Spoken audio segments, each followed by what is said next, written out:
So Foresta Inclusive extending towards is actually a two-part piece. There's the Foresta Inclusive part and then the extending towards parts. But originally, the name Foresta Inclusive, the word itself, Foresta, if you go back to its early Latin roots, basically means to be outside of human experience or outside of civilization.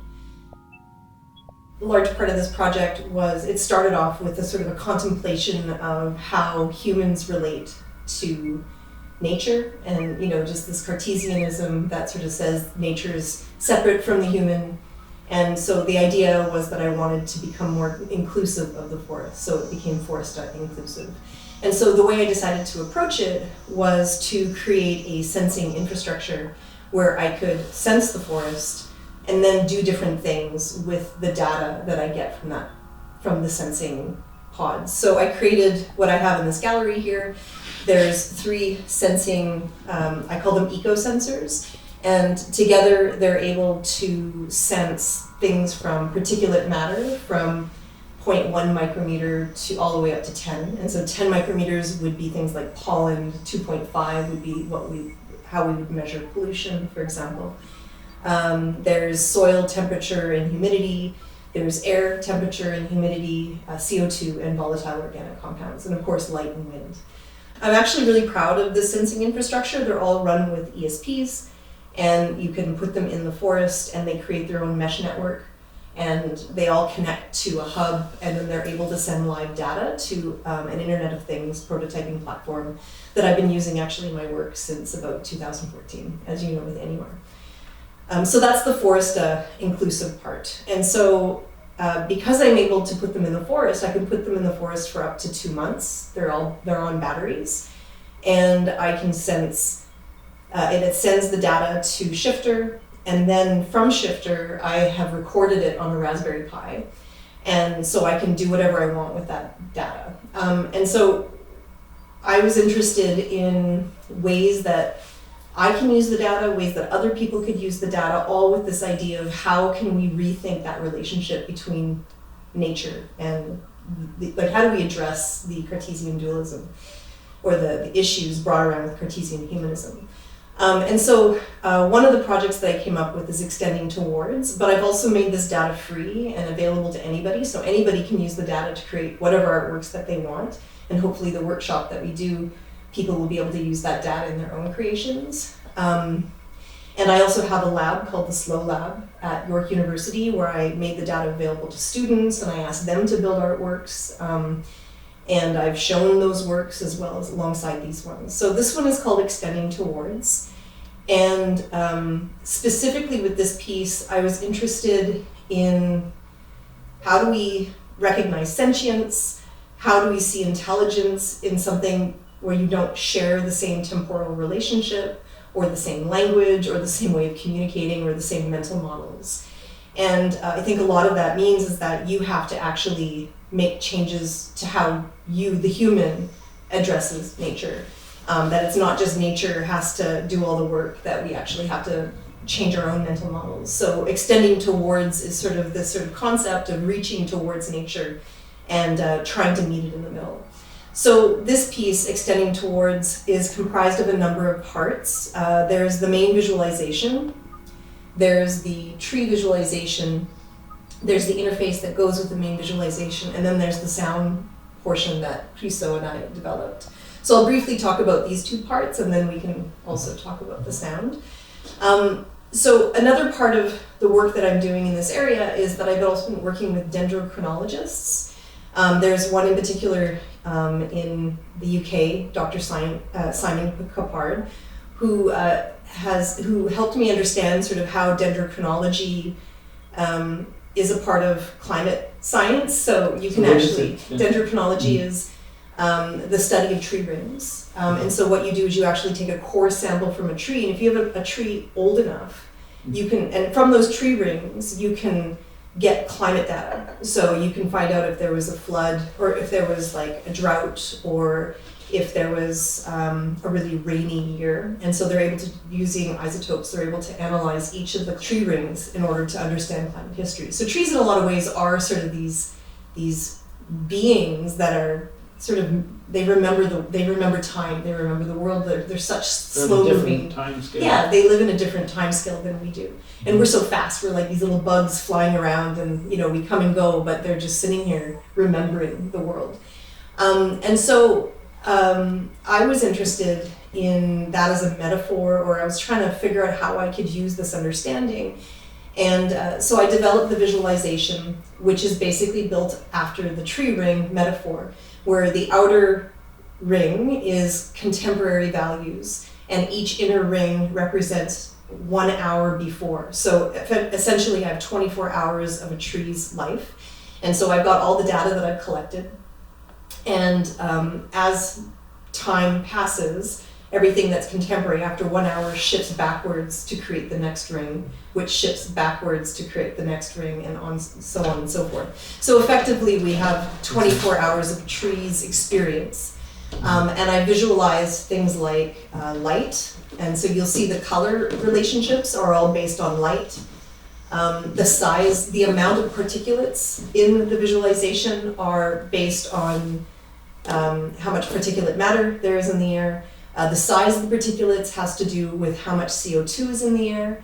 The length of their tails has to do with VOCs, et cetera, et cetera. So when you go into this visualization, I've got a leap motion in the interface here, and you hold your hand on top of the interface and you move forward. But if you move forward too fast, everything kind of shoots around and it becomes a psychedelic experience, which is fine too. But if you truly want to inspect the tree, if you truly want to spend some time with that data, you need to slow your body down. So it's the opposite of typical interactions right now. Now it's like be as slow as become tree and slowly incrementally move into the visualization. And if you hold your hand 3 inches above the interface, you can incrementally move in. And so you can see, if you look at it now, you've got the outer ring, which is right now at sunset, moving into daytime, and then all the way at the end, you see sunrise and then last night. And so those colors on the outer ring actually equal what's happening in this tree visualization here. And so this tree visualization... This is just light information, not the other sensing. Oh, actually there's a bunch of stuff here. So this here is actually a real tree. So all of the data was collected at the Rare Charitable Reserve in 2022 during the summer. And so I'm just playing back a recording of that data in the same way that I received it. And so this tree, so I worked with Dr. Derek Robinson of the Modeling and Spatial Analysis Lab at the University of Waterloo. And he's a geologist, and he uses these very large drones with LiDAR. So LiDAR is a form of scanning where you can create what contemporary maps are really made of. It's just like it's a bunch of, I'm going to do a horrible job describing it, but they're sending pings down, and you can move through leaves, and you can tell the difference between leaves and the soil and branches. And so you can actually see this beautiful point cloud representation of a forest that's actually a 3D space, and you can go in, you can see moss on tree stumps. It's really quite impressive. But it's a representation of the moss. It's a scan. It's an actual scan. It's like a photograph, but it's a 3D model of 3D that. model. Yeah. And so what he did was he scanned the Rare Charitable Reserve for me, which is the place that that allowed me to put my sensors up, and he gave me this data, and then together with a student, Kavi, or Ilse Bride, she's a student, PhD student at York. Together she did most of the editing, where she chopped out all the forest and then basically preserved the tree. And then we used a program called Touch Designer, and together we came up with this visualization. And so here you'll see how the foliage is changing color. So it's following the same the same color relationships as in the visualization over here. And if it's windy, you'll see all the foliage will move around in the same way that these particulates in that visualization will move around if it's windy. If there's a lot of CO2, all the particulates become quite plump in the same way that they do there. If there's a lot of VOCs, these have tracers just like these ones do. And if there's a lot of soil humidity, you'll see that the base of the tree has certain color relationships. What else? I think the background also changes color. So some of these will change over the course of the summer and some will remain the same? Well, CO2 fluctuates daily. Mhm. So it starts off really, sorry, the beginning of the day it's kind of high and then it goes down and then up. So it's like a little wave. Wind is constantly changing, and so it gives it that liveliness that I'm looking for. Light is also like it's doing the same thing. VOCs are how, like volatile organic compounds are how trees will communicate with each other, and that depends on a lot of factors, things that I don't understand. So we're just sort of measuring what we can see, and I don't even have like high fidelity sensors. Like I don't have science sensors because it's hard to interface with those type of sensors, so I'm using maker sensors. So there's a lower fidelity, but you get the rhythms and the ideas of everything. So everything's changing because there's this complexity that's happening. So basically you're trying to, I guess your objective is creating this multi-layered activity and trying to bring that forward visually.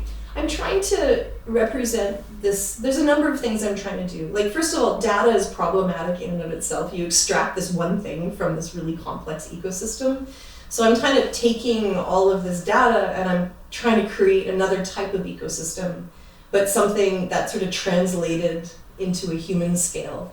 I'm not trying to recreate a nature experience for people, because if you want nature experience, you can go out into nature and have it for yourself. So this is more of a way of sort of thinking about that complexity and how utterly interconnected everything is, and also how limited we are. Like, we don't see VOCs. We might smell VOCs, we might recognize it as pine smell, but these are sort of how we have experiences, but we don't necessarily understand this liveliness that's bubbling around us at all times. Mm-hmm. And so it's just a way of taking that liveliness and materializing it in different ways to create this experience within a gallery that helps people think about that relationship and how absolutely interconnected we are.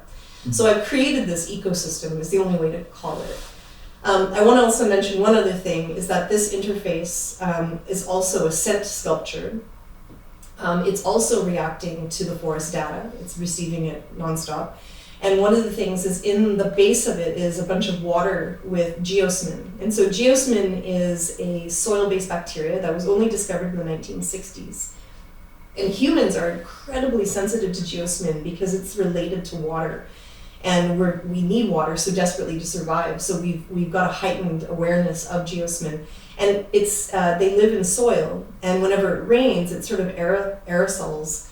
And we can smell that rain, that smell of the forest, and that's that sort of moist soil smell that we all know, and it smells different according to where you are in the world and what kind of forest you're in. So this one's really for a Western, like a North American forest, and I'm sure it's not the same as a BC forest. I don't know, but I was able to get it in perfume form. And so I put a capful in that water, and there's an atomizer inside. So every time it rains in this forest during the summer of 2022, it turns on the atomizer. And so that's why you're going to smell this sort of forest smell when you come into the gallery.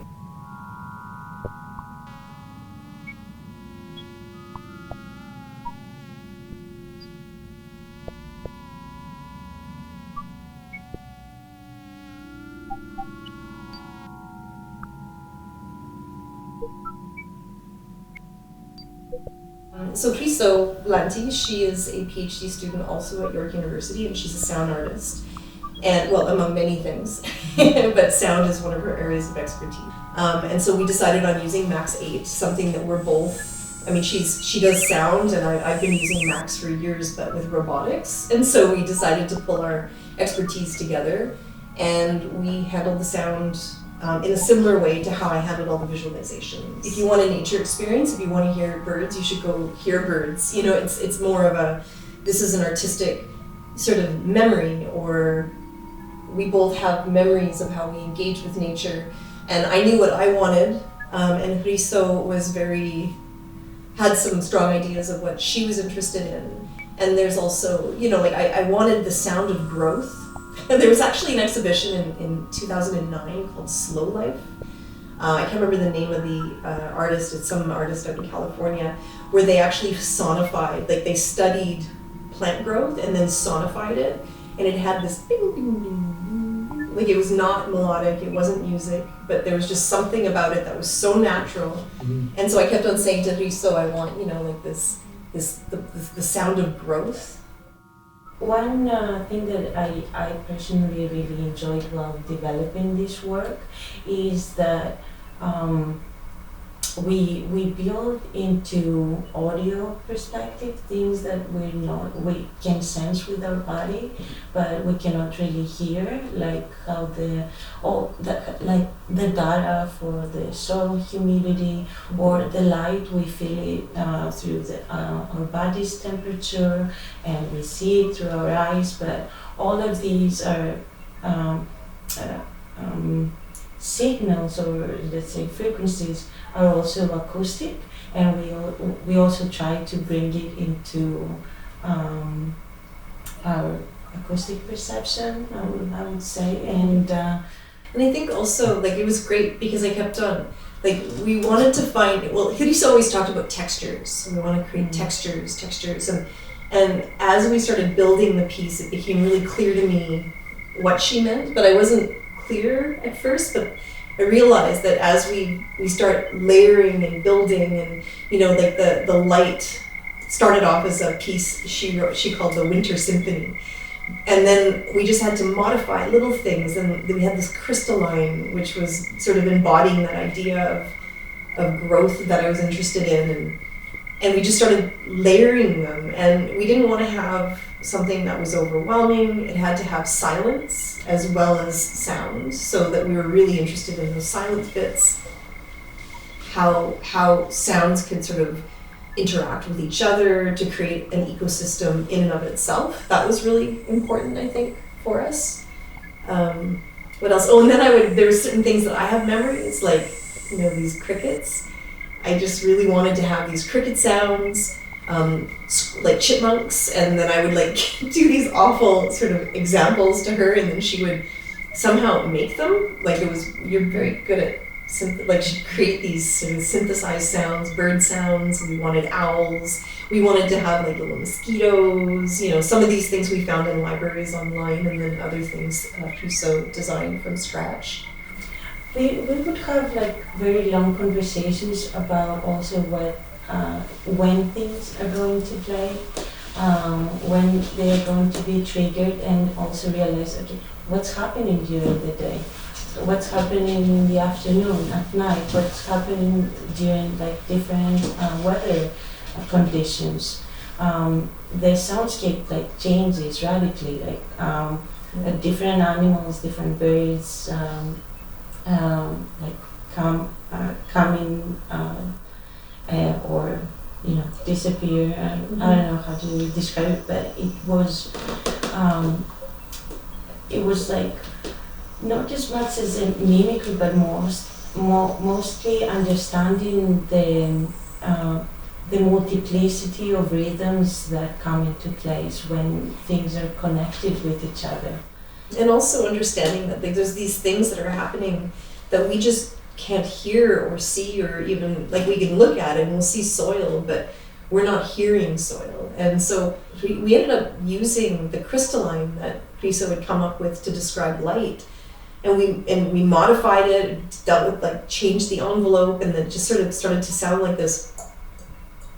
And it's just really random and really low, and it's exactly the way I would think that soil would communicate. I don't know, it was, so a lot of it is also imaginative. Yeah. It's did you have to do that visually as well in the piece, or in the way this representation is here on the screen? Yeah, everything is the reason why I made sure that all the particulates get big. It's such a silly thing, but whenever there's CO2 in the air, it really a lot. We're at around 400 as a planet, and then it goes up to 800 at night, and then it goes down to 400. It's just doing this little, and maybe not 800, 600. Depends on the fidelity of your sensors, I'm certain. But the reason why I wanted to have them get all puffy was that I was thinking of my own breath. I always sort of imagine CO2 levels as the planet breathing, really. And you also have those yearly breaths, as we have trees, leaves on the trees, and then they disappear. And so I always imagine that when I breathe in, the air is very dry, And then when I breathe out, because it's going through my body, it comes out very moist, and I always imagine the droplets, and that's all CO2, sort of being big, thick droplets and that's sort of how I imagined it. So it's like this exhale, the CO2, all the particulates get nice, big, and juicy. And so it's like that sort of stuff, where I just sort of imagine something that makes sense to me on an artistic level, on a personal level. I think that's sort of how I handle most decisions, I think. And we spent a lot of time thinking about how those sounds related to each other. And I mean, the soil sound, I think, was the hardest, yet in my opinion the most successful sound. I just keep on loving it. It's just, I'm in love with the sound. And it's so subtle, and it's like, I can't explain it. It's just this really low, and it sort of follows the growth pattern rhythm that we came up with. And is it throughout the piece? It's throughout the piece. It's rare that it turns off, but it is so subtle. It's just something that happens and unfolds. And then we also have the pollen sound, which is very similar to the soil sound. And we have different speeds. Literally, we talk about what growth sounds like, and we go through all these different listening exercises. And so she would understand the concept. How do you speak sound, right? Like, it's a really, and I don't have that background, so I can't say, oh, the blah timbre, or, you know, the attack. Like, I don't know how to say all that to make it clear, but somehow we would find a way of communicating that, and then she'd come up with something. And then, of course, I think what she's saying about the logic that drives everything is just so complex in this piece. It kind of, the timers that I created, just kind of, they're always not quite right, and then fixing them, and now I believe we're in a good space with the sounds playing. But the timers, you things that trigger. Yeah, all the things that trigger, all the logic to make things happen. And yeah, because it's not like you sat down with a keyboard with all the sounds there and you just played for 2 weeks and recorded that. It's not a through composed. It's more that you're creating a system that generates the sounds. Yeah, and everything's interconnected. Wind plays a huge part, and even in dendrochronology, like if you have an old enough tree, you can tell if there was a drought in 1864. But like, what is a drought? Okay, so it's a lack of water, but it's also incredibly high heat, like a lot of sun and maybe no wind, or maybe if you have a lot of humidity, maybe there was no wind that year. Like it's a trifecta. There's all these different things that are at play. So data itself is just this one little sliver of information outside of an ecosystem, and so you got to somehow understand that everything's interconnected and playing upon its different components. This piece is really just a small slice of time.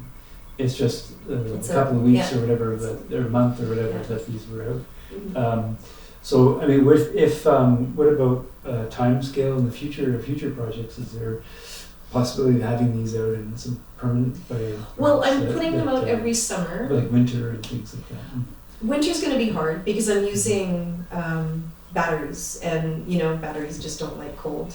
So winter, I think, will not happen. Well, also, like the pods themselves, they're based on a very specific physical design. Like, I'm inspired by mutualistic symbiotic relationships, and the oldest mutualistic symbiotic relationship out there is the termite and the protozoa. So I don't know if you know this, but termites actually can't digest wood. It's the protozoa in their stomach that breaks down cellulose. So they're all based on that design. I made them out of cork. Like I pretend that they're like these types of protozoas that are out there, and they live on a tree, and they're developing a mutualistic relationship with the tree, helping humans have stewardship. I've just got this whole idea in my mind. Sensors just stuck on. Yeah, exactly. Like I could make it. I could make it out of a box, and I could insulate the box, and I could put it next to a tree. Like, I don't need to do it this way.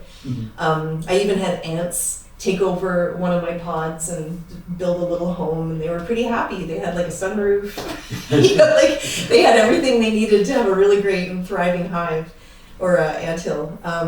So I mean, I'm not really doing this. It's also about the metaphor of the objects on the trees. And if you look at them on the trees, they're kind of like little koala bears hugging the tree, and they wrap their arms around the tree. And so, I mean, they'll never be permanent. They're not designed to do that.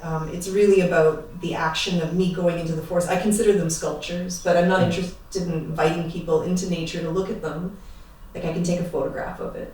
But yeah, they just go out for the summer, and I collect data from the summer, and then I slowly collect data. Like I also had them up in Bengaluru. I was in an exhibition out in Bengaluru at the Science Gallery. So I'm slowly capturing data from all these different trees from all over the world. And my dream is to have a show that has these different trees and just sort of showing the experiences of these trees within the same space, to sort of see the difference, because you'll also be able to see if there's no rain, you'll be able to see all the different, all the different experiences of those trees. And then I'm also using the data to create other artworks as well. Like I'm working on a plant incubator. And the idea is that, if you ever grow you grow tomatoes, you grow your seedlings indoors and then you harden them off and then you put them in the ground outside. So I'm building an incubator that's for trees to be replanted into forests. And so the incubator takes all the data from the forest and recreates the forest environment inside the incubator and hardens off these trees that I can then take and then transplant. So it's like imagining how trees might take care of other trees through the internet. I don't know, I'm just trying to find different ways of probing this question, this human nature, this culture nature problem that exists in the West. And so my hope is that I can get students at the Slow Lab to make artworks, and that I can teach people how to take the data and make projects. I just want to see people think about these questions. Is there a genre where this work fits? Is it an ecological art? Is it data art? Is it media art? Bit of both. Bit of all, yeah. But does the term ecological art, is that make sense? I think it plays. Yeah, I think. That's really where I'm at right now. I think that's all I really want to do, and I think ecoart is definitely a place that it fits. And then what's the sort of take-home message for the audience as far as their relationship to the natural world? What is it that you want them to come away with? Just a real strong sense. Well, at the end of the day, especially in the West, the sort of capitalistic framework that sees nature as resource, this sort of dead resource for exploitation, I'd like that challenged. The only way, and I talk about mutualism, and I think that, we can have a mutualistic symbiotic relationship with nature. We need nature for absolutely everything in human culture, like from the buildings and, the jewelry, everything that we do. But what does nature need from us? How does that relationship become mutualistic? And a lot of cultures around the world have these beautiful relationships, like Indigenous peoples of Canada, but pretty much Indigenous peoples all over the world. There's different cultures all over the world that have different relationships with nature. And so it's really about shifting our relationship. It's a problem that needs to be addressed in order to make some it's a Western problem. And we need to find ways of addressing it and to take responsibility and to understand that maybe nature needs stewardship, it needs care, it needs us to actually play a role that actually recognizes it as alive and having agency and having intelligence. Just because something doesn't speak like us or think like us, or isn't neurotypical, doesn't mean that it's not deeply alive and deeply, vibrant. And so this work is all about that vibrancy, and it hopefully shows that in some way.